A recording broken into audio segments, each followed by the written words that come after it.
কৃষ্ণচূড়া গাছ।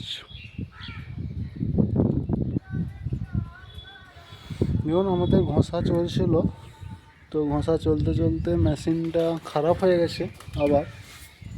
তো মেশিনটা খারাপ হয়ে যাওয়ার জন্য কাজ এখন বন্ধ রেখেছি।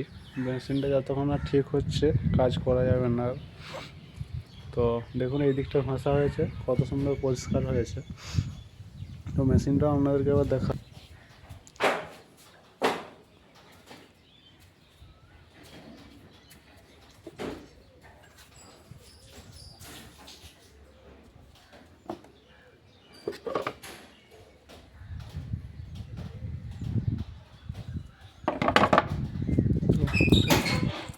ডাইরেক্ট চালানোর জন্য দেখছিলাম, ডাইরেক্ট হচ্ছে না।